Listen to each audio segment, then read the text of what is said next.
Hello everyone, तो revision में आपका फिर से स्वागत है एक नए वीडियो के साथ। उम्मीद है दोस्तों कि आपकी तैयारी अच्छी खासी चल रही होगी। तो दोस्तों आज फिर से मैं टॉप 50 क्वेश्चंस, टॉप 30 टॉपिक से लेकर आ रहा हूँ। तो दोस्तों ये सभी क्वेश्चंस प्रीवियस ईयर एग्जाम में पूछे गए क्वेश्चंस होंगे, जो कि व्यापम, सीजीपीएससी या छत्तीसगढ़ के जितने भी एग्जाम हैं सभी में इस प्रकार के क्वेश्चन पूछे गए हैं। तो ये सेट आपके आने वाले एग्जाम में बहुत ही ज़्यादा हेल्प करने वाली है और इसी प्रकार से क्वेश्चन आने वाले हैं। तो अगर आप वीडियो पर नए हैं तो पहले जाइए लाइक शेयर एंड सब्सक्राइब कर लीजिए, तभी आने वाली वीडियोज़ की नोटिफिकेशन आपको मिल पाएंगी। तो चलिए बिना किसी देरी के बढ़ते हैं हमारी आज की वीडियो की ओर। हाँ तो दोस्तों यहाँ पर आप स्क्रीन पर देख पा रहे होंगे कि हम कौन कौन से टॉपिक्स पढ़ने वाले हैं, मतलब इस टॉपिक से कौन कौन से क्वेश्चन आए हुए हैं प्रीवियस ईयर एग्जाम में। देखिए सभी आप यहाँ पर स्क्रीनशॉट लेकर आराम से पढ़ सकते हैं। हम आगे सीधे क्वेश्चन यहाँ पर करने वाले हैं और इसको सॉल्व करने से पहले आपके पास एक कॉपी पेन होना चाहिए। और जैसे जैसे मैं क्वेश्चन कराते जाता हूँ आप कमेंट बॉक्स पर इसका आंसर देते जाइएगा। वीडियो को पॉज करके आप तुरंत इसको सॉल्व कीजिएगा, उसके बाद मेरी वीडियो को आगे देखिएगा, ठीक है। और बीच बीच में मैं आपको क्वेश्चन दूंगा, उसका आंसर आपको कमेंट करके बताना है। इसमें आप एनालिसिस कर सकते हैं कि आपकी तैयारी कितनी हुई है, ठीक है। तो चलिए हमारा पहला क्वेश्चन है, निम्नांकित चित्र में कितने त्रिभुज हैं? तो आपको काउंट करना है। तो अगर आप प्रीवियस वीडियो यदि आपने देखी होगी तो मैंने इसका ट्रिक बताया है। इसमें सीधा देखिए आप दो शेप यहाँ पर देख पा रहे होंगे, इसको बीच से लाइन को आप विभाजित कीजिएगा, ठीक है। तो एक ऊपर में त्रिभुज बन रहा है और फिर नीचे में त्रिभुज बन रहा है। तो ऊपर वाले त्रिभुज का शेप को हमको काउंट करना है। तो कैसे करना है? सबसे पहले इसको नंबरिंग कीजिए, 1 2 3 और 4। तो जितने भी नंबरिंग आपने की है उसे आपस में आप जोड़ दीजिए। तो कितना हो जाएगा? 4 3 7, 7 2 9 और 1 10। तो ऊपर में कितने त्रिभुज हो गए? 10 त्रिभुज। ठीक उसी प्रकार सेम आकृति नीचे भी है, तो नीचे भी कितने त्रिभुज हो जाएंगे? ऑटोमेटिकली 10 त्रिभुज। तो क्या 10 और 2 20 त्रिभुज होंगे? नहीं, मैं आपको और आगे यहाँ पर त्रिभुज दिखा रहा हूँ, ठीक है। अब जब आप ऊपर वाली आकृति और नीचे वाली आकृति को आपस में मिलाते हैं फिर से नए त्रिभुज बनते हैं। यहाँ पर मैं आपको दिखाता हूँ। देखिए ये जो लाइन है बीच से, ठीक है, यहाँ पर एक त्रिभुज ये बना, ठीक है। उसी प्रकार इसके बगल में भी एक छोटा त्रिभुज ये बना, ठीक है। तो इस प्रकार से दो त्रिभुज इधर बन गए और ठीक इसी प्रकार की आकृति यहाँ भी है। तो यहाँ भी एक त्रिभुज ये बन जाएगा और दूसरा त्रिभुज ये बन जाएगा, ठीक है। यहाँ भी दो त्रिभुज और बन गए, तो 2 और 2 4 त्रिभुज और आपको एक्स्ट्रा मिल गए। तो टोटल त्रिभुजों की संख्या हो जाएगी 10 और 10 20 प्लस 4 24। तो यहाँ पर 24 कौन सा ऑप्शन में है? इनमें से कोई नहीं, तो आपका आंसर हो जाएगा ऑप्शन नंबर डी। मोस्टली लोग यहाँ पर 20 मार्क के आते हैं, ठीक है, लेकिन मैंने आपको बता दिया काउंट कैसे करना है। अब नेक्स्ट देखते हैं। फिर से नेक्स्ट क्वेश्चन है, निम्नलिखित चित्र में त्रिभुज आपको काउंट करना है और त्रिभुज इसमें काउंट करने की ट्रिक भी मैंने बता रखी है। तो देखिए ये जो शेप है ये वाला जो शेप है, ठीक है, जिसमें बीच में दो लाइन यहाँ पर क्रॉस करती है डायगोनल फॉर्म में, तो इसमें टोटल कितने त्रिभुज होते हैं? तो दोस्तों मैंने बता रखा है कि इसमें 8 त्रिभुज होते हैं। ठीक इसी प्रकार से सेम आकृति यहाँ पर भी है, तो इसमें भी कितने त्रिभुज होंगे? 8। और छोटे छोटे ऊपर में देखिए एक ये त्रिभुज हो गए, ठीक है, फिर ये तीसरा और ये चौथा, 4 त्रिभुज ऊपर में छोटे छोटे आपको दिख गए। तो टोटल त्रिभुजों की संख्या कितनी हो जाएगी? 8 दूनी 16, 16 और ऊपर में है 1 2 3 और 4, 16 धन 4 20। तो क्या यहाँ 20 त्रिभुज होंगे? नहीं। फिर से मैं आपको और त्रिभुज दिखाता हूँ, कैसे? चलिए, ठीक है, इसे मैं थोड़ा क्लियर कर देता हूँ ताकि आपको अच्छे से समझा सकूँ, ठीक है। तो देखिए बाकी त्रिभुजों को तो आपने काउंट कर लिया, लेकिन जब आप इन दोनों शेप को, इन दोनों आकृति को आपस में मिलाते हैं ना, तो दो और नए त्रिभुज बनते हैं। कौन कौन से? देखिए ये बड़ा वाला त्रिभुज, ठीक है, और फिर से एक और त्रिभुज यहाँ पर बनेगा, ये वाला नीचे साइड, ठीक है। तो इस प्रकार से दो त्रिभुज और बन गए। जब आपने दोनों को आपस में मिलाया है तो 20 प्लस 2, यहाँ पर टोटल त्रिभुजों की संख्या हो जाएगी 22। तो आपका ऑप्शन हो जाएगा आंसर नंबर बी, 22 त्रिभुज, ठीक है। उम्मीद है आपको मजा आ रहा होगा। इसी प्रकार के क्वेश्चन पूछे जाते हैं ना, ये सॉल्व कर लिए ना अगर आपने, तो आपने हर एग्जाम का क्वेश्चन आप इजिली सॉल्व कर सकते हैं। नेक्स्ट देखते हैं, ये कैलेंडर से क्वेश्चन है, यदि कल से पहले वाला दिन गुरुवार था तो कल के बाद कौन सा दिन होगा? ऑप्शन में है ए रविवार, बी सोमवार, सी मंगलवार या डी बुधवार। तो देखिए यहाँ पर क्या कहा गया है, यदि कल से पहला वाला दिन गुरुवार था, तो देखिए यहाँ पर 3 दिनों को मैंने यहाँ पर ऐसे लाइन से बना दिया। तो ये जो कल है ना, देखिए ये है आज, ये है कल और ये है परसों। तो कल से पहले वाला दिन क्या था? गुरुवार था। ये है हमारा गुरुवार, ठीक है, गुरुवार। तो कल वाला दिन कौन सा हो जाएगा? ऑटोमेटिकली शुक्रवार। और आज का दिन क्या हो जाएगा? आज का दिन शनिवार, ठीक है। इस प्रकार से हमको 3 दिन मिल गए सिर्फ एक ही लाइन से, ठीक है। तो कल के बाद कौन सा दिन होगा, देखिए आज शनिवार है तो कल कौन सा होगा देखिए कल कौन सा हो जाएगा, रविवार। और इसमें पूछा गया है कल के बाद वाला कौन सा दिन होगा, तो कल के बाद वाला दिन क्या हो जाएगा, सोमवार, ठीक है। तो इस प्रकार से आप इन लाइंस को समझकर आराम से इसे बता सकते हैं, तो आपका आंसर हो जाएगा सोमवार। तो सोमवार किसमें है, ऑप्शन नंबर, ठीक है। नेक्स्ट देखते हैं, कैलेंडर का ही क्वेश्चन है, यदि 11 दिसंबर 2002 को रविवार था तो 11 दिसंबर 2004 को कौन सा दिन होगा। ऑप्शन है ए मंगलवार, बी बुधवार, सी बृहस्पतिवार या डी शुक्रवार। तो दोस्तों आपको मैं बता दूं, अगर इस प्रकार के क्वेश्चन आते हैं ना तो सबसे पहले आपको चेक करना चाहिए लीप वर्ड्स। तो लीप वर्ड्स अगर आपको चेक करना है तो आपको 4 से भाग देना चाहिए। तो 4 से आप जो पूरी तरह भाग चले जाता है वो लीप वर्ड्स है, और 4 से जो भाग नहीं जाता वो सामान्य वर्ष है, ठीक है। तो सबसे पहले हम चेक करते हैं 2002 को। तो 2002 क्या लीप वर्ष है, तो इसे 4 से भाग देंगे, तो 4 पंचे 20, यहाँ पर पूरी तरह से भाग नहीं जाएगा, ये लीप वर्ष नहीं है। अब 2004 में देखते हैं, 2004 को अगर मैं 4 से भाग दूं तो ये चले जाएगा 4 पंचे 20, 0 1, मतलब पूरी तरह से भाग चले गया, तो ये लीप वर्ष है। तो देखिए लीप वर्ष और सामान्य वर्ष का मैंने बात क्यों बताया आगे मैं आपको बताऊंगा, क्योंकि सामान्य वर्ष में हम सिर्फ एक दिन आगे जाते हैं और लीप वर्ष में हम 2 दिन आगे जाते हैं। चलिए मैं आपको बताता हूँ। देखिए एक साल में टोटल कितने दिन होते हैं, 365 दिन। ये बात है सामान्य वर्ष की, ठीक है। सामान्य वर्ष में टोटल 365 दिन होते हैं। अगर सप्ताह में मैं बोलूं तो टोटल 52 सप्ताह होते हैं, ठीक है, 52 सप्ताह, फिर एक दिन एक्स्ट्रा बन गया, ठीक है। तो 52 सप्ताह में 364 दिन, और 365 दिन का एक दिन और ले लो, तो यहाँ पर 52 सप्ताह एक दिन, ठीक है। अब वहीं लीप वर्ष की मैं बात करूं, लीप ईयर में 366 दिन होते हैं, तो यहां पर हो जाएगा 52 सप्ताह और 2 दिन, ठीक है, 52 सप्ताह और 2 दिन। इसीलिए जब हम सामान्य वर्ष में आगे जाते हैं ना तो सिर्फ एक दिन आगे जाते हैं, और लीप वर्ष में अगर हम आगे जाएं तो क्या है, 2 दिन आगे जाते हैं। चलिए इस कॉन्सेप्ट से हम बनाते हैं। तो देखिए 2002 में, ठीक है, चलिए दूसरा पेन ले लेता हूं। 2002 में, ठीक है, 11 दिसंबर को कौन सा वार था, यहां पर बताया गया है रविवार था, ठीक है। अब हमको आगे चलते जाना है। अब चलते हैं 2003 में। तो 2003 में एक दिन आगे आ जाएगा तो +1 कर दीजिए, ठीक है, क्योंकि सामान्य वर्ष है। अब आते हैं 2004 में। तो 2004 में मैंने बताया लीप वर्ष है क्योंकि 2004, तो यहाँ पर हम 2 दिन आगे चले जाएंगे। तो इस प्रकार से हम टोटल कितने दिन आगे गए, 2002 से 2004 के बीच में टोटल 3 दिन आगे गए, ठीक है। तो रविवार प्लस 3 दिन आगे आप जाओ तो आपका जो आंसर है आ जाएगा। तो रविवार के बाद क्या आ जाएगा, सोमवार, मंगलवार और बुधवार, तो आपका आंसर हो जाएगा बुधवार, ठीक है। तो 11 दिसंबर 2004 को क्या हो जाएगा, बुधवार का दिन हो जाएगा, ऑप्शन नंबर बी। देखिए पूरे कॉन्सेप्ट मैंने बनाने की कोशिश की है ताकि आपको और बुक्स खोलने की ज़रूरत ना पड़े। तो यार अगर वीडियो अच्छी लग रही है तो लाइक सबसे पहले अभी ठोको और ज़्यादा से ज़्यादा शेयर करो, तभी मैं आगे वीडियो कंटिन्यू रखूँगा। नेक्स्ट देखिए क्वेश्चन नंबर 5 है, ये क्लॉक से संबंधित क्वेश्चन है। शाम 3:21 से 5 घंटे 28 मिनट पहले क्या समय था, ये आपको बताना है। देखिए क्वेश्चन देखने को तो ईजी लग रहा है, लेकिन अगर आप एग्जाम में बैठते ना समझ में नहीं आएगा। इसको बनाना कैसे मैं आपको बताता हूँ। देखिए 3:21 से 5 घंटे पहले अगर आपको जाना है ना तो थोड़ा कैलकुलेशन में आपको दिक्कत जाएगा, तो इसे मैं सामान्य बताता हूँ। तो आपको पता है कि 12 बजे, सुबह 12 बजे है ना, मतलब जैसे रात को 12 बजता है तो हम AM लिखते हैं, उसके बाद में जो काउंट होता है उसके बाद हम काउंट करना चालू करते हैं 1 2 3 ऐसे करके। तो जैसे ही दोपहर 12 बजता है ना उसके बाद हम 1 2 3 से चालू हो जाते हैं। लेकिन रियल में क्या होता है, उसी को अगर नॉर्मल वॉच में देखें तो 1 बजे को हम बोलते हैं 13, 2 बजे को हम बोलते हैं 14, 3 बजे को हम बोलते हैं 15, इसी प्रकार से आगे चलती है, ठीक है। तो चलिए इसी को उसी पैटर्न में हमको चेंज करना है। तो उस पैटर्न में अगर हमको चेंज करना है तो इसको 12 बजे से जोड़ दो, ठीक है। अब क्यों कर रहा हूं आपको अंत में सभी चीज समझ में आ जाएगी, ठीक है। जोड़ दो इसको 12 बज के, तो क्या हो जाएगा 1 2 और ये हो जाएगा 15। तो 3:21 को हम और क्या बोल सकते हैं कि 15:21 हुआ है, ठीक है। अब इसको घटाने में बहुत आसानी होती है ना।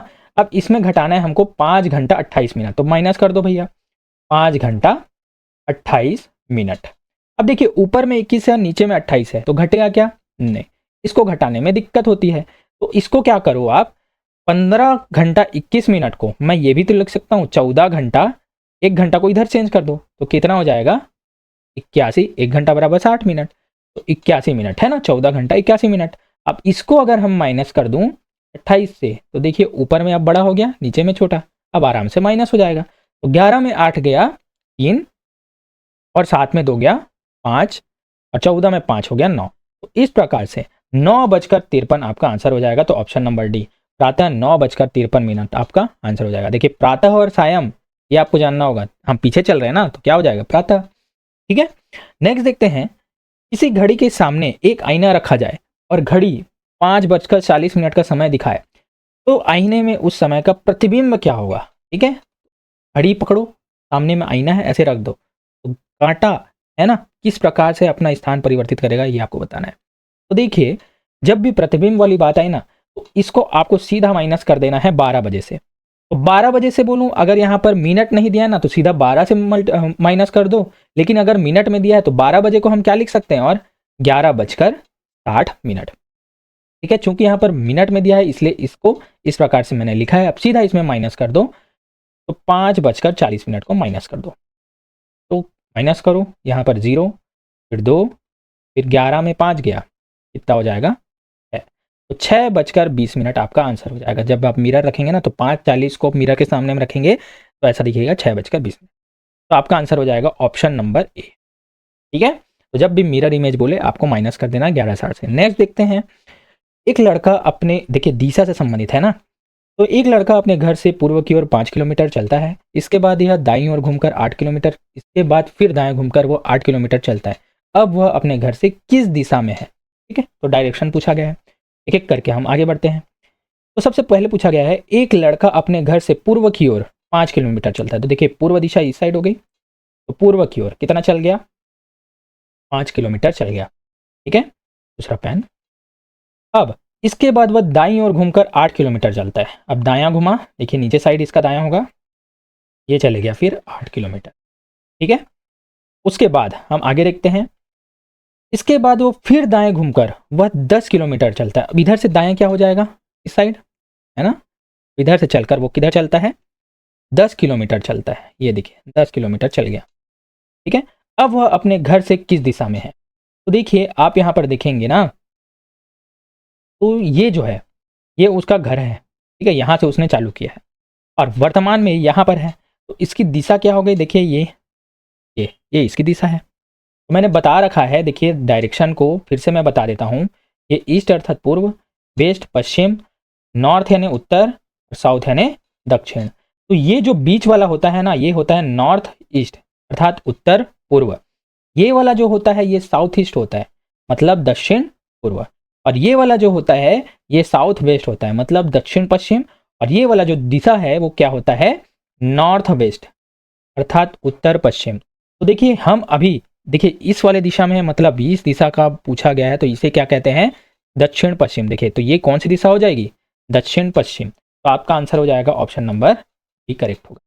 ठीक है, नेक्स्ट बढ़ते हैं, यदि देखिए यदि दक्षिण उत्तर पश्चिम हो जाता है, मतलब यदि दक्षिण दिशा को हम उत्तर पश्चिम कहें, पूर्व दिशा को हम पश्चिम दक्षिण कहें, और उत्तर को इसी प्रकार हम आगे भी चलते जाएं, तब पश्चिम क्या होगा। इस प्रकार के क्वेश्चन मैंने करा रखे हैं, तो इसका आंसर आपको कमेंट बॉक्स पे देना है। उम्मीद है आप इसका आंसर इजीली देंगे। ठीक है, नेक्स्ट देखते हैं क्वेश्चन नंबर 9। देखिए UV, W तथा X ने एक बैंक से ऋण लेकर स्वयं का रोजगार शुरू किया। W का ऋण U से ज्यादा लेकिन V से कम था, X का ऋण W से ज्यादा परंतु V से कम था। चारों समान अवधि में ऋण चुकाकर अपना स्वयं का रोजगार अच्छे से चला रहे हैं, तो सबसे सफल आदमी कौन है। तो देखिए इस प्रकार क्वेश्चन मैंने लास्ट वीडियो में भी कराए हैं। तो देखिए इस प्रकार को सॉल्व करने के लिए मैं किसका यूज करूंगा, इस साइन का। तो इस साइड जब इसमें जो खुले हुए मुंह की तरफ होता है ये बड़ा होता है, और जो इसकी पूंछ की ओर होता है ना वो छोटा होता है। इस प्रकार से मैं साइन का यूज करके आपको बताऊंगा। तो देखिए 4 लोग हैं यहाँ पर, कौन कौन से हैं UV, W और X है ना। यहाँ इन्होंने एक बैंक से ऋण लेकर स्वयं का रोजगार शुरू कर दिया। अब यहाँ पर W का ऋण U से ज्यादा है, तो चलिए भैया ये W का ऋण U से ज्यादा है, देखिए ज्यादा है W, ये U से ज्यादा है, लेकिन V से कम है, तो देखिए V से कम है, V यहाँ पर सामने में आ जाएगा। एक्स का ऋण डब्ल्यू से ज़्यादा है। अब देखिए एक्स में आते हैं तो एक्स का ऋण डब्ल्यू से ज़्यादा है, ठीक है, एक्स का ऋण डब्ल्यू से ज़्यादा है, परंतु वी से कम है, तो वी से ये भी कम है, और चारों समान अवधि में ऋण चुकाकर अपना स्वयं का रोजगार अच्छे से चला रहे हैं। तो सबसे सफल उद्यमी कौन होगा? तो देखिए सबसे सफल उद्यमी कौन होगा? जो जितना ज़्यादा ऋण चुका देगा, बैंक से लिया हुआ ऋण चुका देगा, वही सबसे ज़्यादा उद्यमी होगा, मतलब उसको ज़्यादा प्रॉफिट हो रहा है, तभी तो ज़्यादा ऋण चुका रहा है। तो चलिए इसको मैं और अच्छे से अरेंज कर दूं। तो देखिए सबसे ज़्यादा दोनों में क्या दिख रहा है? सबसे बड़ा है वी, फिर उसके बाद यहाँ पर देखिए ये एक्स है, फिर डब्ल्यू है, यहाँ पर डब्ल्यू है, फिर उसके बाद यू है। तो क्या जमाऊंगा मैं? पहले एक्स आएगा, फिर डब्ल्यू आएगा, फिर डब्ल्यू के बाद क्या था? यू था। इस प्रकार से आपका सभी चीज़ें जम गई। तो यहाँ पर आपने देखा कि ऋण चुकाने का क्रम, तो सबसे ज़्यादा ऋण किसने चुकाया है? तो आपका आंसर हो जाएगा वी, ठीक है। तो इसीलिए ये सबसे ज़्यादा सफल उद्यमी होगा। तो ऑप्शन नंबर सी आपका करेक्ट आंसर होगा, ठीक है। नेक्स्ट देखते हैं, 43 विद्यार्थियों की प्रावीण्य सूची में मनीषा का 27वां स्थान है, उसका प्रावीण्य सूची में नीचे से कौन सा स्थान होगा? तो देखिए इसका भी मैंने बहुत बार कराया है यार। इसमें आपको क्या करना है? एक ही फॉर्मूला याद रखना है, total is equal to up plus down -1, या तो लेफ्ट या राइट पूछा है तो लेफ्ट प्लस राइट -1 में बनता है, ठीक है। इस फॉर्मूला में सीधा हम रखेंगे तो टोटल विद्यार्थी कितने हैं? 43, ठीक है। और देखिए क्या पूछा गया है? मनीषा का स्थान है ना, मनीषा का स्थान क्या है? 27वां स्थान है। तो यहाँ पर नीचे से पूछा है, मतलब ऊपर से दिया गया है, ऊपर से दिया गया है कितना? 27वां, प्लस नीचे से, है ना, मतलब डाउन से इसका स्थान क्या है, यहाँ पर रख देते हैं। तो चलिए इधर पक्षांतर कर दीजिए, पहले तो माइनस कर दीजिए, 27 में गया कितना होगा? 26। अब 26 को इधर पक्षांतर कर दीजिए तो कितना हो जाएगा?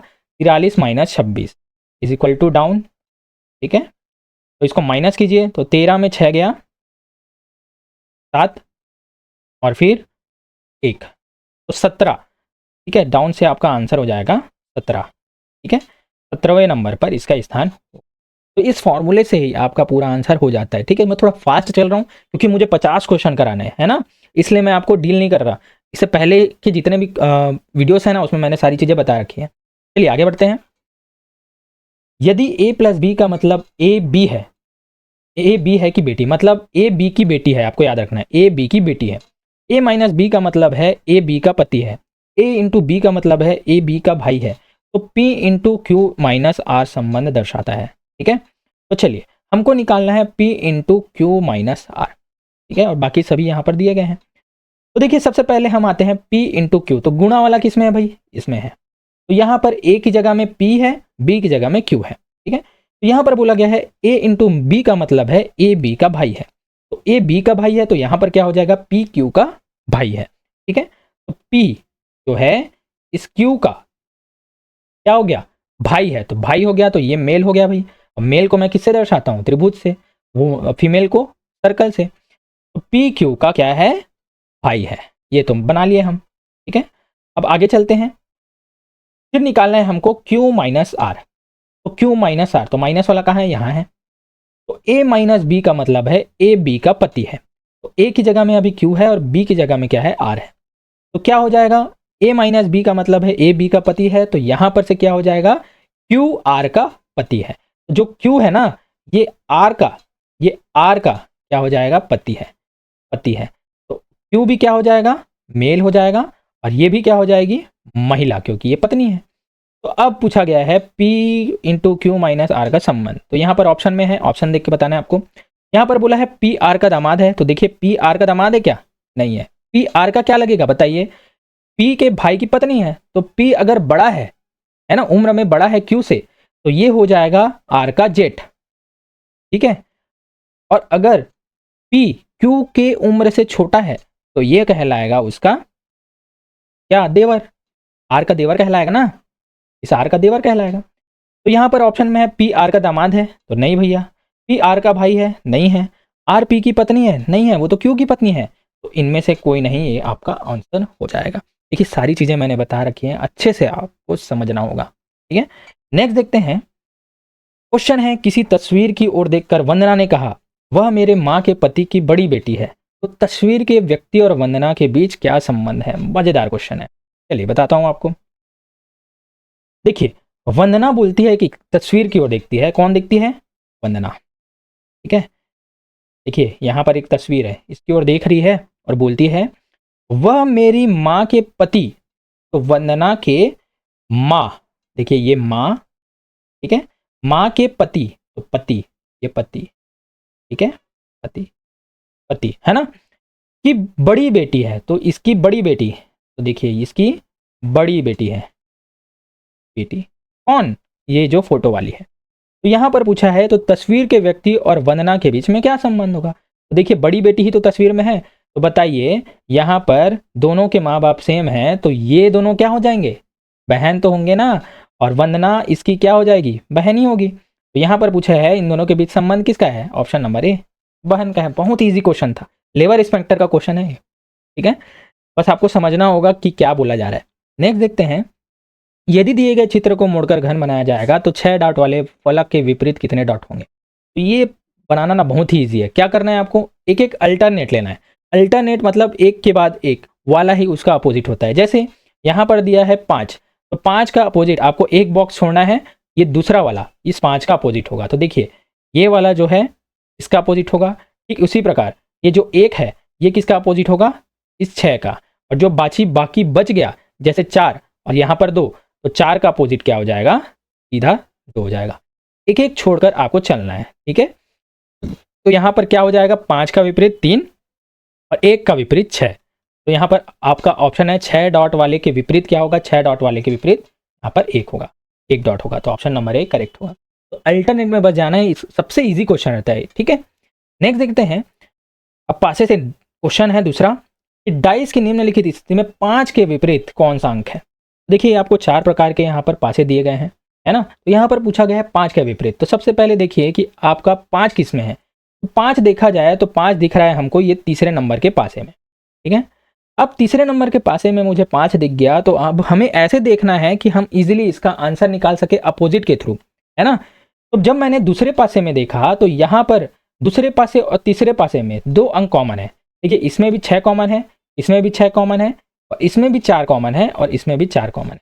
तो इस प्रकार से जब पासे में 2 अंक समान आ जाते हैं ना, तो जो बचे होते हैं वही एक दूसरे के विपरीत होते हैं। तो सीधा आपका आंसर आ जाएगा 5 का विपरीत क्या आ जाएगा, 2, ठीक है। तो 5 का विपरीत 2 किसमें है आंसर, ऑप्शन नंबर बी में। बहुत ईजी क्वेश्चन था ना, लेकिन आपको अगर इसका पैटर्न पता है ना तो आप चुटकी में सॉल्व करेंगे।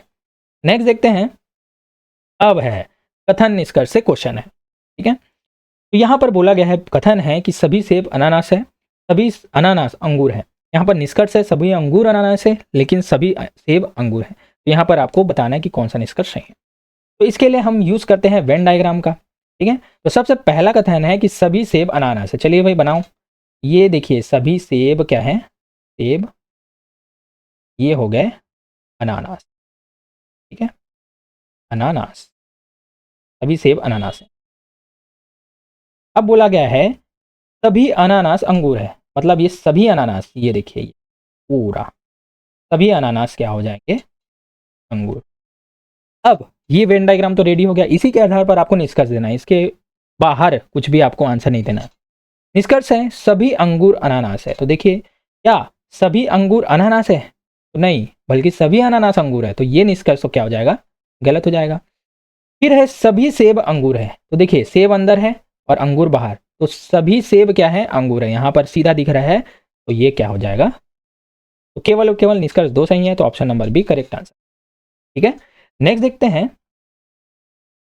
नेक्स्ट क्वेश्चन है फिर से कथन निष्कर्ष से। यहाँ पर दिया गया है प्रत्येक मनुष्य नश्वर है और सभी पुरुष मनुष्य है। तो यहाँ पर इस निष्कर्ष में से आपको एक को चयन करना है। तो इसके लिए भी आपको क्या बनाना होगा, वेन डायग्राम ही बनाना होगा। पहले बोला गया है सभी मनुष्य नश्वर है। तो देखिए यहाँ पर मैंने क्या बना दिया, मनुष्य,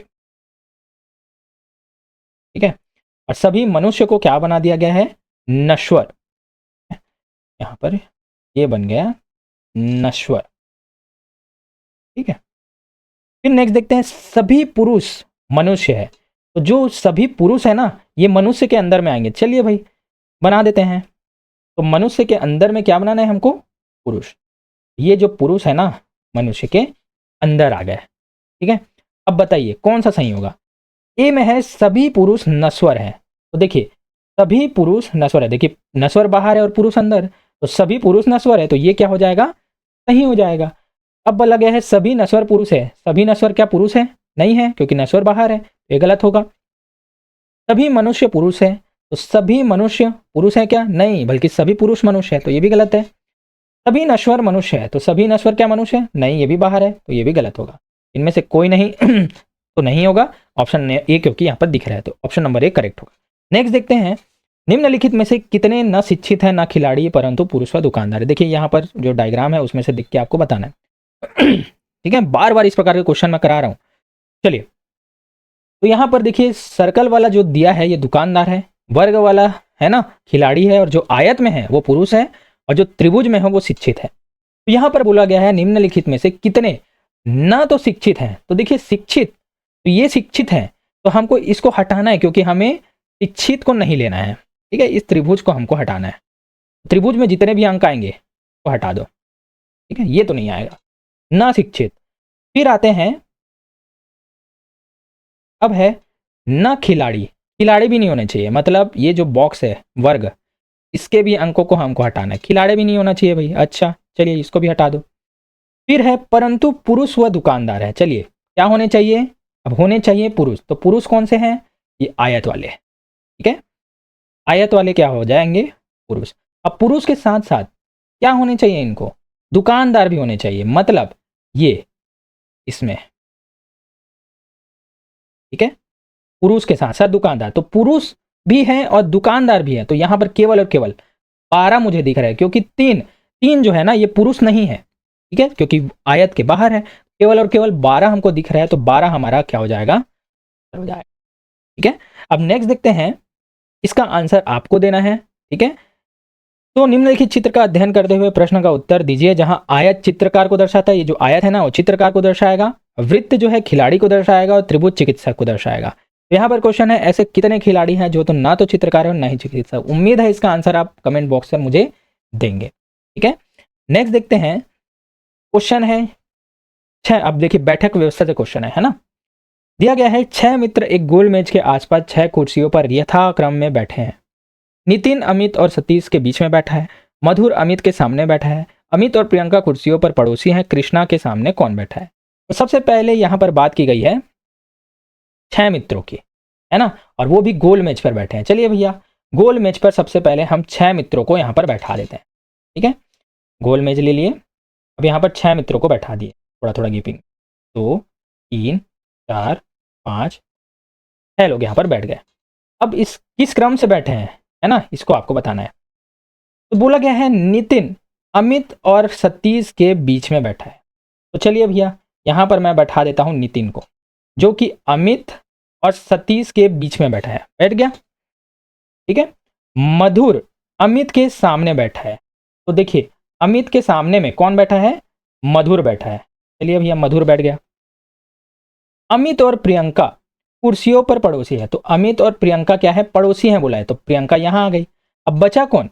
ठीक है, तो कृष्णा के सामने कौन बैठा है? तो बचा यहाँ पर कृष्णा, कृष्णा यहाँ पर है, तो कृष्णा के सामने आप देखिए कौन बैठा है? ये देखिए, ये कृष्णा के सामने, तो कृष्णा के सामने कौन बैठा है? नितिन। तो आपका आंसर हो जाएगा ऑप्शन नंबर ए, नितिन बैठा है, कृष्णा के सामने नितिन बैठा है। ठीक है, तो इस प्रकार से बस आपको बैठाना आना चाहिए, फिर आपका आंसर यूं ही आ जाएगा। ठीक है, नेक्स्ट देखते हैं, क्वेश्चन नंबर 20।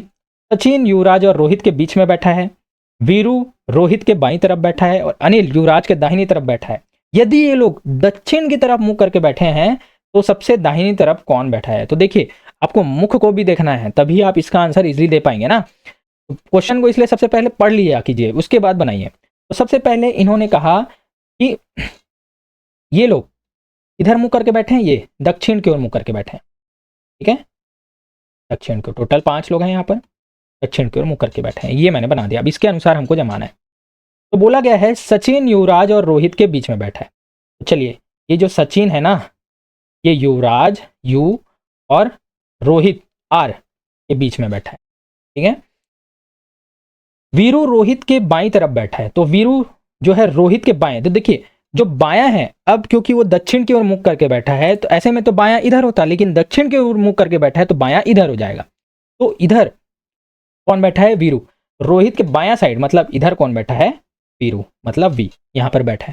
ठीक है, और अनिल युवराज के दाहिनी तरफ बैठा है, तो युवराज का दाहिनी तरफ ये हो जाएगा क्योंकि दक्षिण दिशा में है ना। तो बताइए दाहिनी तरफ कौन है, अनिल है, अनिल, ठीक है, ए फॉर अनिल, युवराज के दाहिनी तरफ बैठा है। तो पूछा गया है तो सबसे दाहिनी तरफ कौन बैठा है, तो दाहिनी तरफ कौन सा होगा, ये वाला साइड, इस वाला साइड क्या हो जाएगा दाहिना, और ये वाला साइड जो हो जाएगा वो बायां साइड, क्योंकि दक्षिण दिशा की ओर मुंह की है, ठीक है। तो सबसे दाहिनी कौन बैठा है, तो आपका आंसर हो जाएगा ए फॉर अनिल। तो अनिल सबसे दाहिनी बैठा है, तो आपका आंसर हो जाएगा ऑप्शन नंबर डी करेक्ट होगा, ठीक है। चलिए नेक्स्ट आगे बढ़ते हैं हम लोग, ठीक है, डिसीजन मेकिंग से है ना। तो निम्नलिखित मानदंडों को पूरा करते हुए न्यूनतम 2 बालक वाली 4 की एक टीम 4 बालाओं ए बी सी डी तथा 4 बालकों ई एफ जी एच से बननी है। तो सबसे पहले आपको ये चीज याद रखना है, क्या बोला गया है, न्यूनतम 2 बालक होने चाहिए। देखिए यहाँ पर 4 लड़के हैं 4 लड़कियां हैं, तो 2 न्यूनतम, किसी भी ग्रुप बनाओ, आपको 2 ग्रुप बने क्योंकि 8 लोग हैं, 4 लोग का एक ग्रुप बनना है, ठीक है। तो जिस 4 लोग के ग्रुप में ना 2 लोग क्या होने चाहिए, मेल अर्थात बालक होने ही चाहिए, ये बोल दिया गया है, ठीक है। उसके बाद हम आगे सॉल्व करेंगे, ठीक है। तो यहाँ पर ये कथन दिया गया है, इसके अनुसार आपको ग्रुप बनाना है, ठीक है। तो सबसे पहले ये बोला गया है कि न्यूनतम 2 बालक, तो सबसे पहले यहाँ ऑप्शन में देखिए न्यूनतम 2 बालक क्या सब में है, जैसे कि ऑप्शन नंबर ए में CAHE, तो यहाँ पर न्यूनतम 2 बालक है कि नहीं, आप देखिए CA यहाँ पर HE, हाँ 2 बालक तो यहाँ पर H ही है ना। बी में देखते हैं BCFG है, तो BCFG यहाँ पर भी 2 बालक हैं, ठीक है, F और G 2 बालक है। सी में देखते हैं CDGF, तो C और D और G और F मतलब 2 बालक इसमें भी है। और डी में देखते हैं BDCF, BD और C और यहाँ पर F मतलब केवल और केवल इसमें एक बालक लिया गया है, तो ये ऑप्शन तो होगा नहीं। बस इस प्रकार से आपको एलिमिनेट करना है एक एक चीज को, ठीक है। चलिए अब पहला दिया है कि H और A एक साथ नहीं रह सकते, तो बताइए भैया H और A एक साथ किस में है, तो यहाँ पर आप देखिए कि H और A यहाँ पर एक साथ दिख रहा है, मतलब ये ग्रुप तो नहीं बनेगा, ठीक है। इसमें है क्या HA एक साथ, नहीं है, इसमें भी HA एक साथ नहीं है, ठीक है भैया, ये तो हो गया खत्म। अब आते हैं C और F हमेशा साथ रखेंगे, बताइए इन दोनों में देखिए C और F साथ में है क्या, ये F इसमें भी है, C भी है, F भी है, हाँ तो ये तो सही है, ठीक है, इसका भी काम हो गया। फिर है A को D के साथ नहीं रखा जा सकता, तो क्या है यहाँ पर A और D एक साथ है क्या, नहीं नहीं, इसमें भी नहीं है, ठीक है। B को G के साथ नहीं रखा जा सकता, देखिए इसमें B और G एक ही ग्रुप में है, तो ये ऑप्शन नहीं है, तो ऑटोमेटिकली इसमें B और G एक साथ है क्या, नहीं है, तो आपका आंसर हो जाएगा ऑप्शन नंबर C, आगे देखने की जरूरत ही नहीं है, ठीक है। तो इस प्रकार से आपको सॉल्व करना है एलिमिनेट कर करके, देखिए बहुत अच्छा क्वेश्चन है ना, CGPSC का ही क्वेश्चन है। चलिए आगे बढ़ते हैं, इसका आंसर मैं ही दे देता हूँ या फिर चलिए बार बार मैंने करा रखा है फिर भी, चलिए इसका आंसर आपको देना होगा। बोला गया है यदि पुस्तक को पेन, पेन को बैग, बैग को टेबल और टेबल को कुर्सी कहा जाए तो पुस्तक को ले जाने के लिए किसका आप उपयोग करेंगे। बार बार मैंने इसका आंसर करवाया है ना, तो चलिए भैया मैं बता देता हूँ। सबसे पहले पुस्तक को ले जाने के लिए आपको किसका उपयोग करना है, मैंने ट्रिक बताई है। पुस्तक को ले जाना है तो इस ऑप्शन में से आप यूज करेंगे बैग का, बैग में ही तो भर के हम पुस्तक ले जाएंगे। लेकिन बैग को यहाँ पर क्या कहा गया है, सीधा आपको देखना है, बैग को आप ले जाएंगे लेकिन बैग को यहाँ पर कहा गया है टेबल, बैग को टेबल कहा गया, तो आप पुस्तक ले जाने के लिए किसका यूज करेंगे, ऑप्शन नंबर सी टेबल का यूज करेंगे, ठीक है। चलिए नेक्स्ट देखते हैं, हाँ ये मजेदार क्वेश्चन है। यदि L बराबर 12 और मोटेल बराबर 13 है तो लैम्प को कैसे आप कोड करेंगे, ठीक है। तो देखिए यहाँ पर पहले दिया है L12, ठीक है, तो यहाँ पर से उतनी चीज़ें समझ में नहीं आ रही कि किस प्रकार से जमा हुआ है। हम सीधे आते हैं मोटेल में, तो मोटेल को 13 कैसे बनाया गया ये देखते हैं, ठीक है। तो मोटेल में अगर मैं देखूँ तो M का क्या होता है नंबरिंग, M होता है 13, O होता है 15, E होगा 20, E का होगा 5 और L होता है 12, ठीक है। अब इसको आप आपस में जोड़ दीजिए, 13, 15, 20, 5, 12, 5, इसको जोड़ेंगे ना आप 13, 15, 20, तो इसका आंसर हो जाएगा 65, ठीक है। तो इसको आपस में आप जोड़ेंगे ना तो ये हो जाएगा 65। अब इस 65 को मुझे 13 बनाना है तो मैं किसका भाग दूँ, तो 5 का भाग दो ना, तो 5 एक कम 5, 5 या 15, तो 13 आ गया। मतलब जब मैंने इसके जो स्थान है ना, जैसे M 13 में आता है, तो इनके स्थानों को आपस में जोड़ा और उसके बाद जितने ये संख्याएं हैं 1, 2, 3, 4 और 5, 5 वर्ड्स है ना, उस उतने ही वर्ड से भाग दे दिया, तो ये जो संख्या मिल गई। चलिए चेक करते हैं, जैसे L 12 है, ठीक है, तो L का 12 है तो कितनी संख्या है, कितने वर्ड है, केवल एक है, तो इसे भाग दो 1 से, तो क्या 12 आएगा? तो जी हाँ 12 आएगा। मतलब इस नियम से ये बंधे हुए हैं। ठीक है, तो उसी प्रकार से आपको लैम्ब का निकालना है, तो लैम्ब यहाँ पर लिखो। ठीक है, तो देखिए दूसरा पहले लेता हूँ। एल का क्या होता है? 12, ए होता है 1, एम 13 और बी 2। ठीक है, तो इसे आपस में आप जोड़िए तो कितना हो जाएगा? जोड़ो भाई, 13 और 12 25, 25 2 27 और 1 28, 28 यहाँ पर आ गया।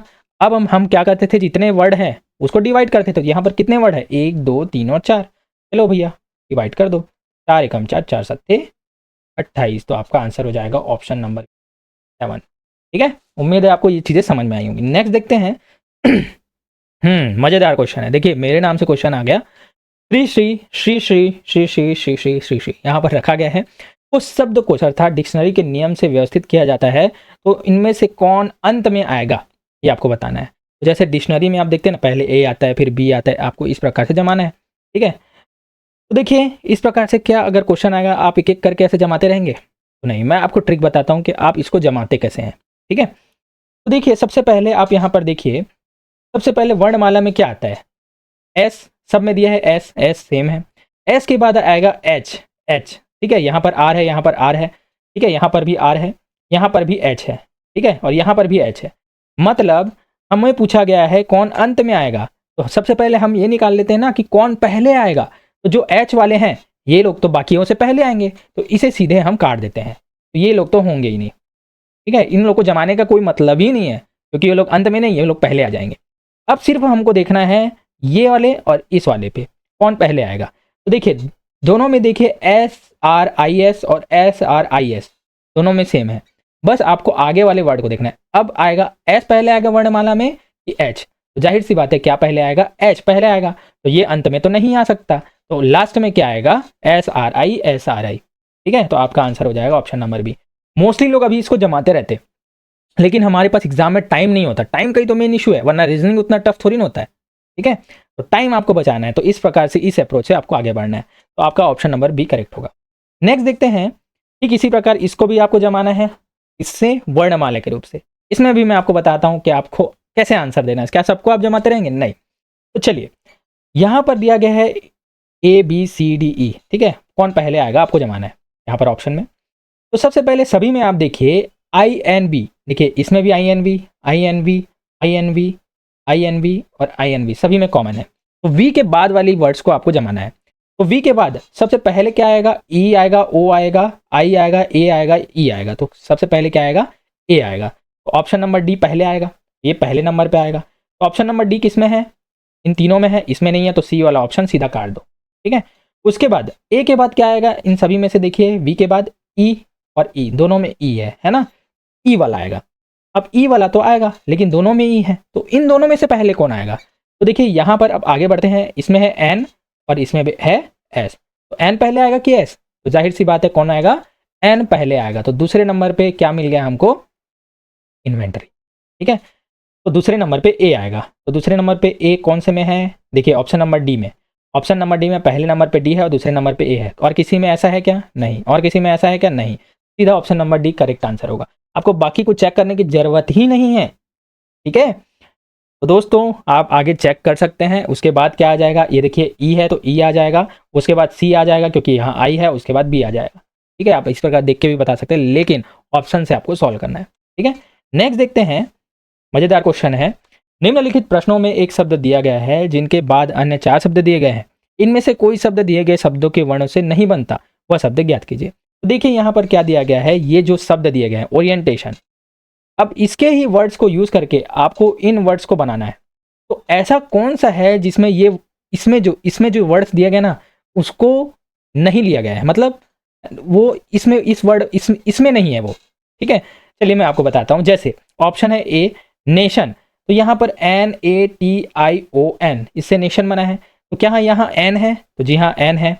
ए है, ए भी है, टी है, टी भी है, आई है, जी हाँ आई भी है, ओ है, ओ भी है, और एन है तो जी हाँ एन भी है। तो ये तो नहीं होगा हमारा आंसर, क्योंकि यहाँ पर सभी के सभी वहाँ पर हैं। दूसरे में देखते हैं, यहाँ पर टी टेंशन को आपने देखना है। टी है तो जी हाँ टी इसमें भी है, ई देखते हैं तो ई इसमें भी है, एन एन भी है, एस तो क्या इसमें एस है? नहीं, तो यहाँ पर एस नहीं है, तो आपका आंसर हो जाएगा ऑप्शन नंबर बी, सीधा का सीधा। ठीक है, क्योंकि एस तो इस वर्ड में है ही नहीं, तो एस नहीं है तो टेंशन बनेगा ही नहीं, तो अपना आंसर हो जाएगा ऑप्शन नंबर बी। इसी प्रकार से आपको देखना था। ठीक है, इस वर्ड्स के द्वारा ही आपको ये शब्द बनाने हैं, बाकी आप नोशन देखेंगे, ओरिएंट देखेंगे, सभी इसमें समाहित है ना। तो अब आपको ऑटोग्राफ का आंसर देना है। ऑटोग्राफ में से कौन सा ऐसा है जो ऑटोग्राफ के वर्ड्स का यूज करके शब्दों को बनाया जा सकता है? ठीक है, आपको ऑप्शन कमेंट बॉक्स पर देना है। नेक्स्ट देखते हैं, क्वेश्चन नंबर 28 है, बॉक्सेस शब्द है ना, ये दो अक्षरों के बीच उतने ही अक्षर है जितने कि उनके बीच वर्णमाला में है। वर्णमाला में उनमें से कौन पहले आता है? देखिए, ये भी ना बहुत अच्छा क्वेश्चन है, लेकिन मोस्टली लोगों को इसकी वर्डिंग ही समझ नहीं आती। तो यहाँ पर क्या बोला गया है कि शब्द के दो अक्षरों के बीच, दो अक्षरों के बीच में उतने ही अक्षर है जितने कि उनके बीच वर्णमाला में है। अब देखिए, जैसे यहाँ पर लिखा गया है बॉक्सेस, ठीक है, बॉक्सेस, तो वर्णमाला में आपको ऐसे देखना है कि जैसे यहाँ पर क्या बोला गया है, दो अक्षरों के बीच, दो अक्षरों के बीच, है ना। जैसे दो अक्षरों के बीच में अगर मैं बात करूं तो ये है एक अक्षर बी, यहाँ पर ई है, तो यहाँ पर दो अक्षर हैं, है ना। तो इतने यहाँ पर क्या बी और ई में अगर मैं देखूं वर्णमाला में, तो वर्णमाला में बी के बाद क्या आएगा, सी, और उसके बाद क्या आएगा, डी, और फिर यहाँ पर आता है ई। तो जिस प्रकार से इसमें बी और ई के बीच में दो अक्षर हैं, तो क्या वर्णमाला में भी इनके बीच में दो अक्षर हैं? देखिए, यहाँ पर भी दो अक्षर हैं, तो जी हाँ। तो यहाँ पर पूछा गया है कि वर्णमाला में उनमें सबसे पहले कौन आता है, तो जाहिर सी बात है बी वाले में ही इस प्रकार से व्यवस्थित किया गया है, बी वाले को ही, और बी वाला ही वर्णमाला में पहले आता है, तो आपका आंसर हो जाएगा ऑप्शन नंबर बी करेक्ट होगा।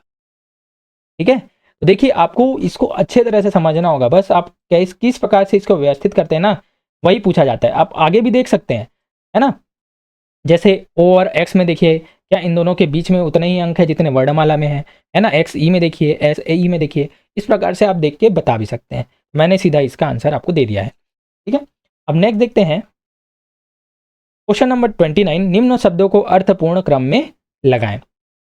अब दिया है राष्ट्र, गांव, राज्य, जिला और कस्बा। देखिए यहाँ पर बढ़ते क्रम में बनाना है, ठीक है, ना कि घटते। बढ़ते में सबसे छोटा पहले आएगा, फिर बढ़ते बढ़ते सबसे ऊपर में सबसे बड़ा आएगा। ठीक है, तो यहाँ पर आपको देखना है, मैं आपको बता दूं, सबसे छोटा पहले आएगा गांव। ठीक है, गांव, फिर अनेक गांव से मिलकर क्या बनता है, यहाँ पर देखिए तो कस्बा। ठीक है, कस्बा, कस्बा से मिलकर क्या बनता है, जिला, और जिला से मिलकर बनता है राज्य, और राज्यों से मिलकर बनता है क्या, राष्ट्र। इस प्रकार से ये क्रम आपका करेक्ट होगा। तो गांव का क्या है, 2, कस्बा है 5 नंबर पे, जिला है 4 नंबर पे, राज्य है 3 नंबर पे, और राष्ट्र है 1 नंबर पे। मतलब 2 5 4 3 है, किस में है, 2 5 4 3 है। ऑप्शन नंबर डी यहाँ पर करेक्ट आंसर। इसी प्रकार के आपको व्यवस्थित करना है। नेक्स्ट क्वेश्चन का आंसर आपको देना है। ठीक है, तार्किक क्रम में इसको भी व्यवस्थित करना है। यह है मेढक, बाज, टिड्डा, सर्प और घास। ठीक है, इसको आपको क्रम में व्यवस्थित करना है।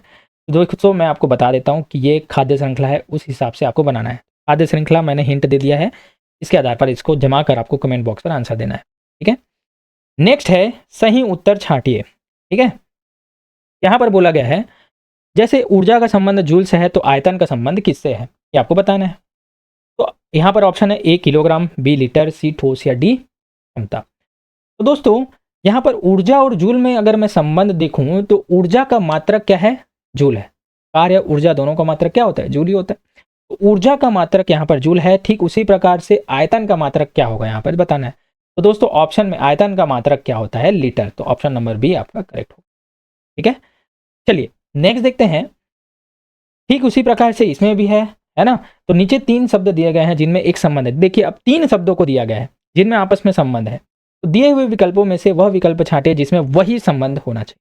तो यहाँ पर दिया गया, देखिए संयुक्त वन परीक्षक 2019 का क्वेश्चन है। तो यहाँ पर दिया गया है पत्रिका, कहानी और लेख। तो इनमें क्या संबंध है, तो अगर मैं ध्यान से देखूँ ना तो समझ में आता है कि कहानी और लेख मिलके, कहानी और लेख मिलके क्या बनाते हैं, एक पत्रिका बनाते हैं। कहानी और लेख मिलकर एक पत्रिका का निर्माण करते हैं। तो इसी प्रकार से ये दोनों आपस में मिलकर तीसरा वाला वर्ड बनाना चाहिए। वैसे ही आपको बनाना है, वैसे ही आपको चेक करना है। तो यहाँ पर पहले ऑप्शन में देखिए साहित्य और नाटक मिलकर क्या उपन्यास बनाते हैं, नहीं ये तो नहीं होगा। तकिया और रजाई मिलकर क्या बिस्तर बनाते हैं, नहीं, ये भी नहीं होगा। कॉफ़ी और दूध मिलकर क्या चाय बनाते हैं? तो नहीं, ये भी नहीं होगा। लेकिन शक्कर और दूध मिलकर क्या बनाते हैं? चाय बनाते हैं। ये ऑप्शन क्या हो जाएगा? नहीं हो जाएगा। चाय बनाने के लिए दूध और शक्कर को आपस में मिलाया जाता है। ठीक है, तो दोस्तों इस प्रकार से आपको 3 वाले भी संबंध मैंने बता दिए हैं। अब नेक्स्ट आते हैं क्वेश्चन नंबर 33। निम्नलिखित में से असंगत को आपको हटाना है। ठीक है, तो यहाँ पर दिया है ए वर्ग, बी वृत्त, सी आयत या डी त्रिभुज। बताइए आप इसमें असंगत कौन सा है? तो अगर आप ध्यान से देखेंगे ना तो वर्ग बनता है, देखिए ये वाली आकृति, आयत भी ठीक इसी प्रकार से बनता है, त्रिभुज बनता है ये, और वृत्त बनता है ऐसे।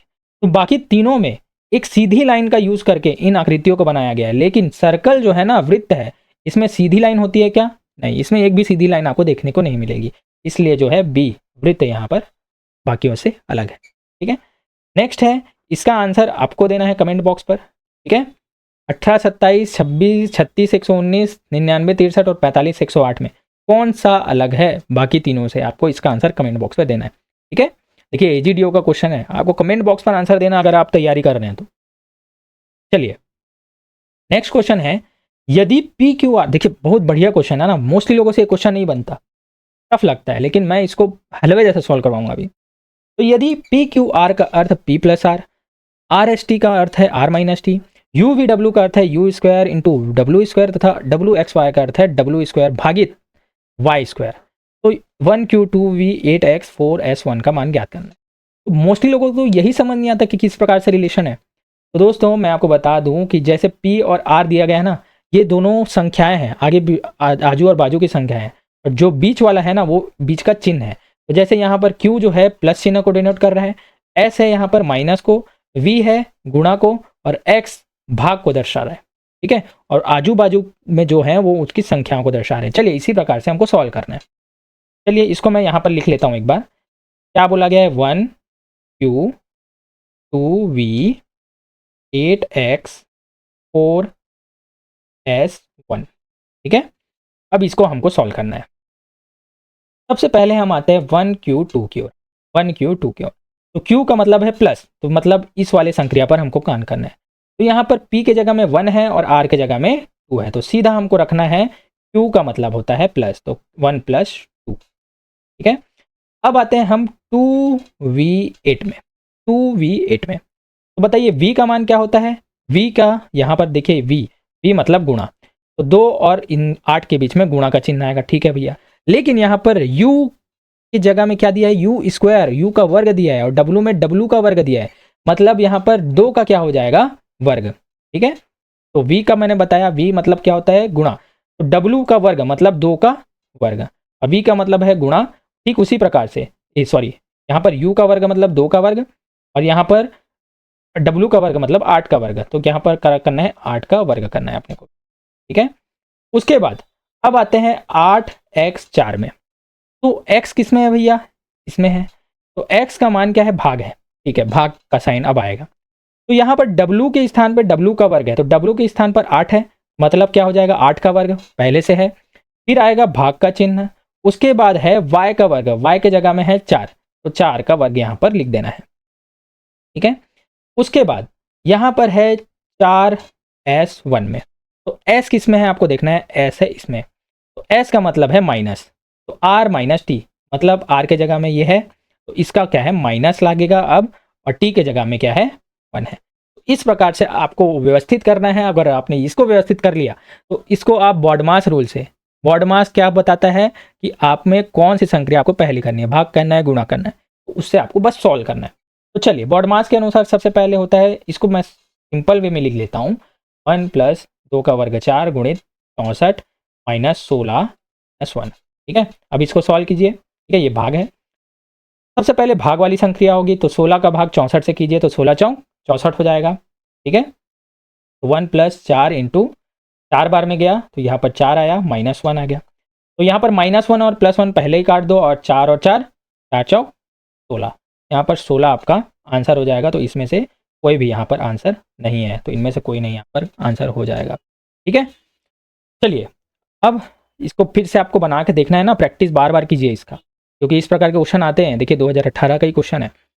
नेक्स्ट है, यदि धन और ऋण तथा अंक 4 और 8 को आपस में अदल बदल दिया जाए तो निम्नलिखित में से कौन सा सही है। ठीक है, मतलब धन को माइनस, जहां पर धन दिया है वहां पर माइनस लिख देना और माइनस दिया है वहां पर धन, जहां पर 4 है वहां पर 8, 8 है वहां पर 4, वैसे ही करना है आपको। तो एक एक करके हम चेक करते जाते हैं।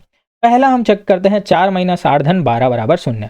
तो देखिए अगर मैं इन चिन्हों को आपस में परिवर्तित कर दूं और फिर से वो भी 0 आ जाए तो यही हमारा सही हो जाएगा। चलिए, तो सबसे पहले बोला गया है 4 को 8, तो यहाँ पर 4 है ना। चलिए इसको एक बार लिख देता हूँ, 4 - 8 धन 12 बराबर 0। अब प्रश्न के अनुसार बोला है 4 के जगह में हमको क्या रखना है 8, और 8 के जगह में हमको क्या रखना है 4, और माइनस के जगह में हमको रखना है प्लस, और प्लस के जगह में हमको रखना है माइनस। चलिए भाई अब इसको सॉल्व कीजिए, क्या 0 आ रहा है। तो देखिए 8 और 4 12, और 12 - 12 क्या हो जाएगा 0। मतलब ये ही वाला ऑप्शन आपका करेक्ट होगा, क्योंकि ये संक्रिया यहाँ पर सिद्ध होती है। ठीक है, इसी प्रकार से आपको सॉल्व करना है ना। नेक्स्ट देखते हैं, दिए गए श्रेणी में लुप्त संख्या आपको निकालनी है। ठीक है, दिया गया है 57, 54, 58, 55, 59, 56 और 60, फिर क्वेश्चन मार्क में क्या आएगा। तो इसको दो मेथड से हम सॉल्व कर सकते हैं। कैसे, सबसे पहले अंतर वाली विधि। तो मैंने देखा कि 57 और 54 में कितने का अंतर है, 3 का अंतर है, -3 जब मैंने किया ना में 3 का अंतर। फिर यहाँ पर क्या हुआ, +4 हुआ। ठीक है, 54 और 58। फिर से मैंने देखा तो यहाँ पर हुआ -3, और यहाँ 55 और 59 में +4, फिर से -3, और यहाँ पर क्या हो जाएगा। तो देखिए -3 हो रहा है, +4, फिर -3, +4, -3, +4, -3, +4, इस प्रकार चलेगा। तो +4 के बाद फिर से क्या हो जाएगा -3, मतलब 60 में से आप 3 घटाओ दे तो आपका आंसर क्या हो जाएगा 57। 57 आपका करेक्ट आंसर है। ठीक है, अब आते हैं दूसरी मेथड में। एक और मेथड आप समझ सकते हैं यहाँ पर, एक एक अल्टरनेट में देखें। देखिए जैसे 57 के बाद क्या है 58, 58 के बाद है 59, 59 के बाद है 60। ठीक है, उसी प्रकार से 54 के बाद है 55, 55 के बाद है 56, तो 56 के बाद सीधा क्या हो जाएगा 57। इस प्रकार से और भी आपको कैलकुलेशन नहीं करना पड़ेगा, दोनों के हिसाब से आपका आंसर सी हो जाएगा। ठीक है, नेक्स्ट देखते हैं, इसका आंसर आपको देना है निम्नलिखित में से अगला अक्षर क्या है, AZCXFUZ। तो क्वेश्चन मार्क के क्या आएगा, बहुत ही इजी क्वेश्चन है। ठीक है, सहायक संपरीक्षक 2013 में पूछा गया था। ठीक है, इसका हिंट अगर मैं देख दूं तो एक दूसरे के विपरीत में ये व्यवस्थित की गए। हिंट बता दिया मतलब इसका आंसर आप इजीली दे सकते हैं। नेक्स्ट देखते हैं, निम्नलिखित अक्षर श्रेणी में कुछ अक्षर विलुप्त हैं। निम्नलिखित विकल्पों में से सही विकल्प चुनिए जहां अक्षर रिक्त स्थानों के क्रम में। यहाँ पर रिक्त स्थान में क्या आएगा आपको बताना है। ठीक है, तो देखिए यहाँ पर आप ध्यान से देखिए, पहले यहाँ पर A है, उसके बाद 2C है, फिर से आगे हम देखें 3C है, फिर से आगे मैंने देखा 4C है, मतलब C आगे आगे बढ़ते जा रहा है। ठीक है, मतलब C की संख्या में वृद्धि हो रही है क्रमशः। ठीक है, ये तो समझ में आ गया। अब फिर यहाँ पर A है, A है, A है, A है, लेकिन यहाँ पर 3A है। ठीक है, मतलब हमको समझ में आ गया कि A की संख्या में भी वृद्धि हो रही है। ठीक है, तो चलिए सबसे पहले A है, फिर C है, C की संख्या में वृद्धि हो गई, अब A की संख्या में भी वृद्धि होगी। यहाँ पर एक A था तो यहाँ पर अब क्या हो जाएगा, सिंगल A और आ जाएगा। ठीक है, फिर से यहाँ पर 3C हो गया।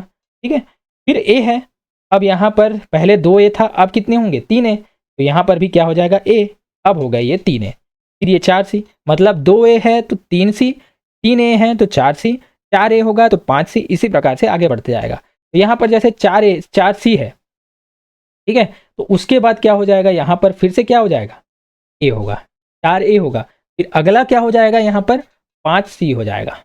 ठीक है, तो इस क्रिया को आपने समझ गई ना, तो इसका आंसर आप दे सकते हैं। अब बताइए यहाँ पर A है तो यहाँ पर पहले 2C है, तो यहाँ पर इससे पहले क्या हो जाएगा, ऑटोमेटिकली 1C आ जाएगा। तो इस प्रकार से आपका आंसर हो जाएगा CAA, C triple A, option number B यहाँ पर करेक्ट आंसर। इस प्रकार क्वेश्चन ना मैंने प्रीवियस सेट में इतने कराए हैं ना कि पूछो ही मत। चलिए नेक्स्ट देखते हैं, अब निम्नलिखित चित्र में लुप्त पद आपको ज्ञात करना है। ठीक है, तो ये क्वेश्चन मार्क की जगह में क्या आएगा। तो इस प्रकार के जब भी आपको वर्ड से रिलेटेड जो भी लुप्त पद ज्ञात करने के लिए दिए जाते हैं ना, सबसे पहले इसके नंबरिंग किया करो आप। तो जैसे एच का क्या है 8, H 8, G होता है 7 और O होता है 15। ठीक है, Y का क्या होता है Y 25, L का होगा 12 और M का होगा 13। ठीक है, N का होता है 14 और E का होता है 5। यहाँ पर क्वेश्चन मार्क निकालना है।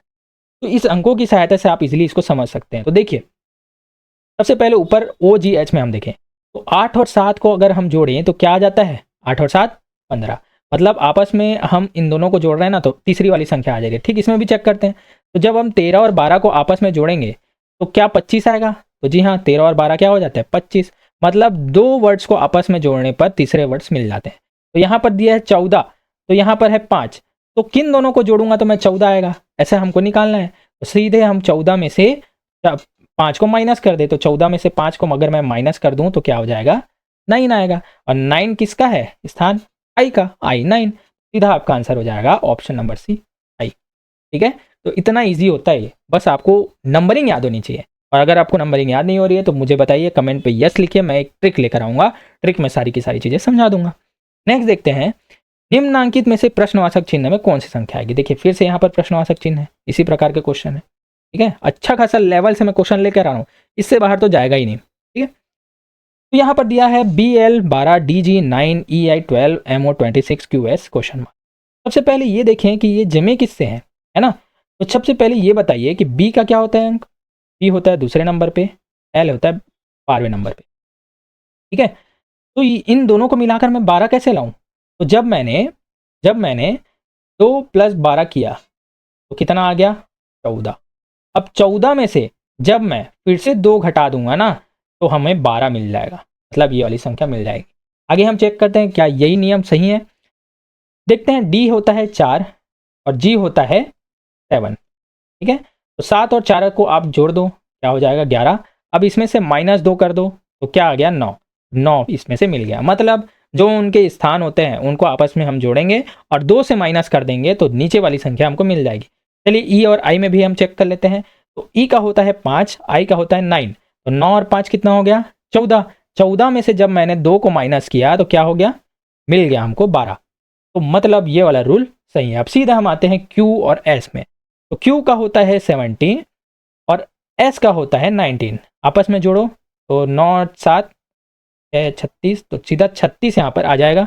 17 और 19 को आप जोड़ोगे, लेकिन हमको क्या करना होता है? -2, तो हमारा आंसर हो जाएगा 34। तो क्यू एस का क्या हो जाएगा? 34, ऑप्शन नंबर बी करेक्ट होगा। ठीक है, उम्मीद है ये चीज़ें समझ में आपको आ गई होंगी। नेक्स्ट देखते हैं भाई, हाँ अब यहाँ पर पाई चार्ट का, है ना, पाई चार्ट से क्वेश्चन है, हर टाइप का क्वेश्चन मैं कराने वाला हूँ। चलिए, यहाँ पर एक चार्ट दिया गया है जहाँ पर दर्शाया गया है ए को छपाई का खर्च, बी होगा कागज का मूल्य, सी है अन्य खर्च, डी है रॉयल्टी, ई विज्ञापन का खर्च और एफ जिल्द साज का खर्च है। ठीक है, यहाँ पर उसका प्रतिशत दिया गया है। इसके आधार पर हमको 2 क्वेश्चन के आंसर आपको देने होंगे।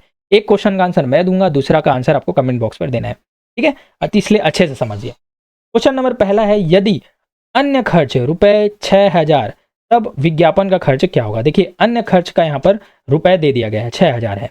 देखिए अन्य खर्च को किससे दर्शाया गया है? सी से। बताइए सी कहाँ पर है? यहाँ पर। तो देखिए सी का मतलब कितना है? 8000। सी 6000 है ना, 8000 लिख रहा हूँ। सी का मान दिया है 6000। पाई चार्ट में सी कहाँ है? यहाँ पर। तो सी कितना परसेंट है? 4%, मतलब 4% की वैल्यू है 6000। तो हमें किसका निकालना है? विज्ञापन का खर्च। विज्ञापन का खर्च किससे दर्शाया गया है? ई से। ई का वैल्यू क्या है यहाँ पर? 18%। तो हमें 18% की वैल्यू निकालनी है। ठीक है, तो देखिए 6000 बटा 4 नीचे आ जाएगा और 18 से गुणा कर दो, इस प्रकार से बनता है। तो यहाँ पर 4 एक कम 4, 4 एक कम 4 आ गया, 4 पंचे 20। तो देखिए इसको 4 से मत काटिए, गुणा करने का भी बढ़िया ट्रिक बताता हूँ ना मैं। हाँ चलिए, यहाँ पर 6000 हो गया बटा 4 हो गया और ये 18। जब भी यहाँ पर बड़ी संख्या दिखी ना तो सबसे पहले इसे छोटी कर लो। तो यहाँ पर 2 दूनी 4 हो गया, 2 निया 18। अब गुणा करने में आसानी होगी। तो यहाँ पर 2 एक कम 2 हो गया, 2 तिया 6 हो जाए। ठीक है, अब इन दोनों को गुणा करो तो 9 तिया 27, तो 27,000 रुपये यहाँ पर आपका क्या हो जाएगा? विज्ञापन का खर्च है। यहाँ पर ऑप्शन नंबर बी करेक्ट हो। इसी प्रकार से आपको क्वेश्चन नंबर 2 का बताना है। दिया गया है, यदि छपाई का खर्चा अर्थात ए की वैल्यू 17,500 है तो ग्रंथकार यहाँ पर कहाँ दिया गया है? ठीक है, ग्रंथकार का खर्चा, यहाँ पर ग्रंथकार तो दिया ही नहीं है। यहाँ पर ए दिया है, B C D E F, तो ग्रंथकार का खर्चा इसमें दिया ही नहीं गया है, तो यहाँ पर थोड़ा रॉन्ग होगा। इसका आंसर मैं आपको बताऊंगा, शायद दूसरे क्वेश्चन से ले लिया गया है। एटलीस्ट आप इसको याद रखिए। ठीक है, तो उम्मीद है ये चीज़ आपको समझ में आ गई होगी, ठीक है, क्योंकि यहाँ पर ग्रंथकार तो दिया ही नहीं है, ठीक है। आगे मैं आपको नेक्स्ट वीडियो में या फिर इससे बता दूंगा। नेक्स्ट देखते हैं, अब यहाँ पर से भी बार चार्ट से क्वेश्चन है। निम्न बार चार्ट का अध्ययन कीजिए और बताइए कि एक कंपनी का आय और व्यय को दर्शाता हुआ, है ना, यहाँ पर क्या है, बार चार्ट दिया है। तो यहाँ पर आपको आंसर देना है कि वर्ष 2001 और 2022 के बीच लाभ का अंतर कितना होगा, ठीक है। तो देखिए यहाँ पर आय दिया है, आय ये वाली जो खाली बॉक्स में दिया गया ना, ये आय है, और जो यहाँ पर लाइनिंग वाला दिया है ये व्यय को दर्शा रहा है, ठीक है। तो 2000 से 2004 के बीच में दिया गया है। और आपको मैं और एक चीज़ बता देता हूँ कि लाभ क्या होता है। लाभ, लाभ होता है आय, जितना आप कमा रहे हैं और जितना आप खर्च कर रहे हैं उन दोनों को घटा दें तो आपका लाभ हो जाएगा उतना, या इसी को बोलते हैं बचत, ठीक है। बचत को ही लाभ बोलेंगे। अब देखिए, अब 2001 और 2002 के बीच में आपको लाभ का अंतर निकालना है। लाभ का अंतर निकालने से पहले सबसे पहले आपको ये निकालना होगा ना कि लाभ कितना है, और लाभ कैसे निकालेंगे, आय और व्यय को माइनस कर देंगे। तो देखिए 2001 का लाभ कितना होगा, तो 50 और 30 को हम माइनस करेंगे, माइनस कर दो तो कितना आ जाएगा 20, तो 20 लाभ होगा। वैसे ही 2002 के देखें आप, तो 40 और 10 को आप माइनस कीजिए, आय और व्यय को, है ना, माइनस कीजिए, इसके बीच में लाभ क्या हो जाएगा 10। अब हमको निकालना है लाभों का अंतर, तो इन दोनों के लाभ का अंतर कितना हो जाएगा, 20 माइनस 10 बराबर क्या हो जाएगा 10। ये आपका आंसर है। ठीक है, क्वेश्चन बहुत बड़ा दिखता है लेकिन मैंने 2 सेकंड में आपको बता दिया कि आपको बनाना कैसे है, ठीक है। तो 10 लाख आपका क्या हो जाएगा आंसर, लाभांतर, ठीक है। अब आते हैं भैया निर्णय क्षमता से, ठीक है, ये आपके सिलेबस में है और मजा आने वाला है इसमें। क्वेश्चन नंबर 44 है, यह कहा जाता है कि मनुष्य बुद्धिमान होते हैं और इनमें पुरुष होते हैं, इससे लगता क्या है बताइए। ऑप्शन में है कुछ महिला बुद्धिमान नहीं होते, कुछ महिलाएं बुद्धिमान होती हैं, कुछ पुरुष बुद्धिमान नहीं होते और कुछ मनुष्य बुद्धिमान नहीं होते। तो दोस्तों इस प्रकार के आंसर को ना सिर्फ और सिर्फ जो वाक्य आपको दिया गया है यहाँ पर सिर्फ और बात की गई है मनुष्य बुद्धिमान होते हैं और इनमें पुरुष होते हैं, मतलब सिर्फ और सिर्फ सकारात्मक बात की गई है, नकारात्मक बात यहाँ पर की ही नहीं गई है। तो जितने भी नेगेटिव्स हैं इसको तो हटा ही दो, यहाँ पर नेगेटिव ये नहीं वाले सीधा हट गया। अब यहाँ पर कुछ महिलाएं बुद्धिमान होती है बोला गया है, लेकिन यहाँ पर महिलाओं की बात तो की ही नहीं गई है, ये भी क्या हो जाएगा गलत। तो इसमें से कोई भी सही नहीं है, ठीक है। तो ऑप्शन नंबर सी करेक्ट होगा, ठीक है। तो इस प्रकार से आपको हल करना है। नेक्स्ट देखते हैं, वक्तव्य क्या बोला गया है, प्रत्येक पुस्तकालय में पुस्तकें हैं, तो क्या निष्कर्ष निकलता है। आपका ऑप्शन है ए, कुछ पुस्तकालय में पाठ नहीं होते, बी, पुस्तकें केवल पुस्तकालय में है, सी, पुस्तकालय केवल पुस्तकों के लिए है, या डी, कोई पुस्तकालय पुस्तक रहित नहीं है, या ई, इनमें से कोई नहीं। तो मैंने क्या बोला, जो वाक्य में बोला गया है ना ठीक उसी को आपको पकड़ना है, उससे अन्यथा आपको कुछ भी नहीं लेना है। यहाँ पर बोला गया है प्रत्येक पुस्तकालय में पुस्तकें हैं, तो इसका आंसर हो जाएगा ऑप्शन नंबर डी। इसका मतलब क्या हो गया कि कोई भी पुस्तकालय पुस्तक से रहित नहीं है, मतलब हर पुस्तकालय में क्या है, पुस्तक है, ठीक है। ऑप्शन नंबर डी आपका करेक्ट आंसर होगा। नेक्स्ट देखते हैं, क्वेश्चन है, आपके घर में खाना बनाने वाले व्यक्ति ने अपने पुत्री के विवाह के अवसर पर आपको निमंत्रण भेजा है, आप क्या करेंगे। देखिए डिसीजन मेकिंग से क्वेश्चन है, ठीक है। ए है आप विवाह उत्सव में केवल उपस्थित हो जाएंगे, बी है आप निमंत्रण को नजरअंदाज करेंगे, सी आप इसको बधाई देते हुए समारोह में ना आ पाने का बहाना बनाएंगे, या डी आप उसकी पुत्री के लिए कोई उपहार खरीदेंगे, या ई, इनमें से कोई नहीं। इसका आंसर आपको कमेंट बॉक्स पर देना होगा, ठीक है। उम्मीद है आप सभी इसका आंसर करेक्ट देंगे। इसी प्रकार से लेवल के क्वेश्चन पूछे जाते हैं, देखिए CGPSC 2015 का क्वेश्चन। नेक्स्ट है, यदि एक व्यस्त सड़क क्रॉसिंग ट्रैफिक पर सिग्नल अचानक फेल हो जाता है, सिग्नल जो ट्रैफिक सिग्नल लगी रहता है फेल हो जाता है, तब एक ट्रैफिक पुलिस को सबसे पहले क्या करना चाहिए। देखिए पुलिस से संबंधित क्वेश्चन है, ठीक है, आप समझ जाइए। ऑप्शन ए है सभी तरफ की गाड़ियों को रोक देना चाहिए, ठीक है। बी, कंट्रोल रूम को सूचित करना चाहिए, सी, गाड़ियों की आवाजाही को हाथ से नियंत्रित करना चाहिए, और डी, उपयुक्त में से सभी।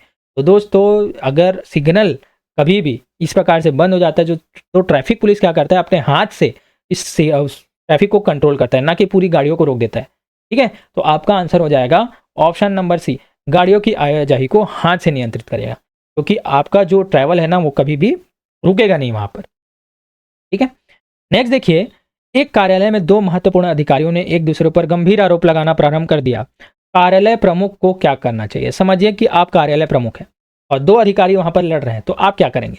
आपका ऑप्शन है ए, जांच प्रारंभ कर देंगे, बी, समस्या का समाधान दोनों से व्यक्तिगत रूप से बातचीत करके निकालेंगे, या सी, दोनों को निकाल देंगे, या डी, दोनों को पदोन्नत कर देना चाहिए, मतलब हटा ही दो एकदम से, ठीक है। तो इसका आंसर हो जाएगा कि समस्या का समाधान दोनों व्यक्ति आपस में बातचीत करवाएंगे और इस प्रकार से निकालेंगे। तो देखिए अधिकारियों के बीच में जब इस प्रकार से नाप जोक हो रही है ना, नोक जोक हो रही है, तो क्या करेंगे, बातचीत करके सुलझाया जाता है, ना कि आगे ले जाया जाता है। क्योंकि अगर हम अधिकारी होकर ऐसा लड़ेंगे तो हमारा काम कैसे करेंगे। ठीक है, नेक्स्ट देखते हैं। अब संचार कौशल से क्वेश्चन है, प्रभावी पारस्परिक संचार कौशल हेतु नहीं होना चाहिए। देखिए सीजीपीएससी 2018-19 का क्वेश्चन है ना। तो प्रभावी पारस्परिक संचार कौशल हेतु क्या नहीं होना चाहिए? आपका ऑप्शन है ए निश्चित या परिशुद्ध, बी समय पर, सी स्पष्ट, डी तर्कसंगत या ई व्यापक।